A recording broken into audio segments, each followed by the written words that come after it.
Hey, what's up guys? This is Anthony from Anthony's Customs, and for this review, we are looking at the SH Figuarts Perfect Cell Dragon Ball Z event exclusive figure, which is the SDCC exclusive this year, or at least one of them.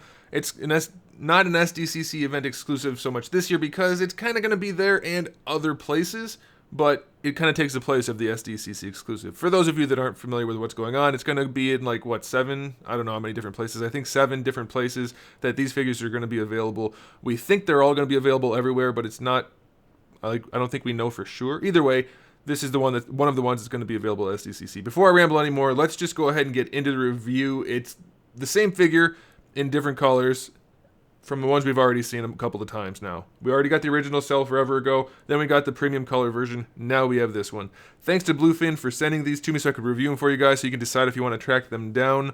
So far I think they're pretty cool figures, and let's go ahead and take a look at this one. So let's get him off the stand so we can take a closer look. This guy stands just about, let's say to the top of the black part of his head, about 6 1/4. It's closer to 7 to the top of his crown hat thingy, and that's going to be about little shy of 16 to the top of the head and about 17.5 to the top of the crown thingy, and that's with him posed mostly neutrally. Of course, that can be adjusted a little bit depending on how you have him posed. Let's go ahead and grab the other ones. Let's set this guy down right here. This is the new one in the middle. We have the original one here on the left, and then we have the premium color edition on the right. Now, I don't know how I feel about which one I prefer. And that's kind of going to be the theme here in this review. I'm not telling you which one you should like more. I'm just going to tell you if they executed the new one properly. Preference really is just going to play a big role here because it's really just the coloring. Obviously, I really like this one because we've got the nice white and then the more muted colors. This one's also kind of cool because we have the heavy shading and neon colors. And then I really like this one because the blue I think is a really nice contrast, even though it's not the more well-known design. I really like the blue in there. That bright blue just kind of makes it pop. So I think I'd lean towards one of these two, honestly, if I had to pick. But we are talking about this one, so I don't know. We'll see if it's well executed. These two are both pretty well executed, so that's a plus. We'll talk about the accessories specifically in a minute. For now, let's just talk about this guy, the new one. How well is it done? Well, I think it might be the best executed one so far. The recessed spots, the paint seems way cleaner on the new one as opposed to the other ones. They seem to have a lot more muddy paint. This one is super crisp. If you look at the top, there's like no spillage. It's very, very well done. I love it. One thing to note though, as far as the shading goes for the blue, I don't see any anywhere except for right here at the waist. The greens are similar. The new one's obviously darker, obviously, then we have the blue, and then the black parts are a lot more silver, a little bit more of a gunmetal color on the new one. The white parts are a little bit more gray, and then the eyes are just a little bit different as well. The yellow for the boots, a little bit more muted for the new one. The original one, a little bit more saturated. And now comparing to the premium color edition, well, there's not much to compare. The black on this guy is almost the same as the original one, so the new one definitely more silver. Obviously, the blue parts are not purple. And then the green parts are entirely different as well. The faces and hands are almost the same color combo now, so that's worth noting. And then the boots are a lot more similar, but the new one has a little bit more saturation. So I think this guy kind of takes the best of both worlds, but again, it's going to just come down to preference. It is worth noting the execution is excellent. Very, very nicely done. I love that these are nice and metallic. A little bit extra silver makes it pop without making it look silver. So that's pretty cool. Now, as far as accessories go, we do have the same batch. We have the 3 different faces. The one neutral head that comes on him in the package. One smirking head. Well, it's just the face part, really. And then one angry, yelling face. I like that it has the blue tongue in there. That's kind of cool looking. We have the crossed arms, very nicely executed, very clean paint job. We have a bunch of different hands. We have the 2 fist hands that come on him in the package, 2 style pose hands, 2 kind of clenchy claw type hands, and then 2 of the wide open blast hands. So that's very nice. And then we do have the Kamehameha effect with the ground part and the wave effect and the display stand part. And it's very interesting because this one is awesome looking. It's super saturated blue, highly clear. It's not milky at all. A bit of shading over toward where the hands would go. The other 2 are a lot more milky. Of course, one is milkier than the other, but I don't know. I mean, they're all different, so you're going to have to decide which one you like. As far as the articulation goes, it's all the same as before. We can pop the head off so I can show you. We have a little tiny ball hinge up there. Again, it's difficult to pose those, but it's moderately effective, so that's okay.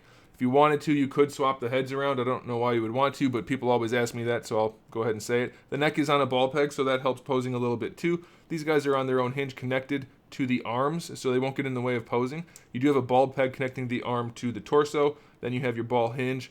Fantastic range out of those shoulders. Very well executed. That's exactly how you want your shoulders to be. Very, very well done. Bicep swivel's fine. Double jointed elbows work no problem at all. And then you have a ball hinge for the wrist. It's not too bad. It's a little bit limiting, of course, because the shell part, the green part out here, kind of blocks the hands, but that's standard, so that's all right.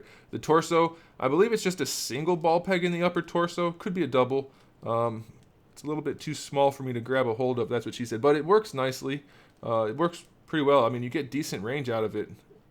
Really good side to side. Forward and back's not bad. And then you have the extending ball peg combo down here, so you get a little bit more play down there if you want it. Really, you're not going to have trouble posing this guy. I mean, it's fine. Very well done. And then this is just a floating piece to hide the joints. For the wings, you just get a hinge like this and a swivel. And, well, it's a ball hinge, so you can rotate it a little bit if you want. But it's essentially going to give you a hinge and a swivel.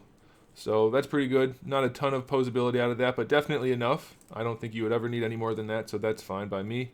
For the hips, standard drop down or hinged ball pegs that you would expect. So they do come down, and then you can bring the legs really far forward. No problem at all. This guy's actually one of the better executed figures. Going out to the side, though, not so much, especially if you drop it down. If you bring it up, it's a little better. This is moderately flexible. You can see I can kind of flex it, but not too much. I mean, that's going to be enough. He doesn't need to do more than that, I think. I mean, that's better than most Spider-Man figures these days, so I'll take it. But obviously, these are going to be in the way. There's just no way around that. Really nice thigh swivel, double jointed knees, excellent. And then for the ankles, not the best range, honestly. You can't really bring them too far forward. They do go back a little bit. Just, it's pretty minimal. You can actually rotate them if you want, but you don't really need to. You get a little bit of an ankle rocker, just not too much. And then you get a toe hinge. So, I mean, there's a reason this is a really popular figure. Is he anywhere near as bulky as he should be? Definitely not. That's a problem of the original mold. So, can't fault this figure for it because they're obviously not going to make a new mold just for Comic-Con. That would make people riot in the streets. People would they freak out that they can't buy these, and then they want new molds at the same time. Like that, people would go nuts if they released a new mold for Comic-Con. I definitely hope they do make a new mold for sale at some point, but as it is, it's still a really, really excellent figure. One of the best, I think, in the Figuarts line, honestly. That accuracy issue aside, because he's a little spindly, it's an excellent figure. So, and this one's really, really well executed. Like I said, maybe the best out of the bunch. So I definitely recommend him. Very, very nice figure. So thanks for watching, guys. Make sure you let me know in the comment section below which color scheme you like best. Do you like the original one with the olive? Do you like the new one with the kind of mix between the two saturation-wise? Or do you like the hyper colorful neon one over here? Let me know which one you like the most in the comment section below. I'm curious to hear your thoughts. Make sure you guys subscribe to the channel. I have new videos up every single day. We talk about action figures, movies, TV shows, video games, all kinds of fun stuff. So make sure you come back for that. Give the video a thumbs up if you liked it. And in the meantime, keep collecting.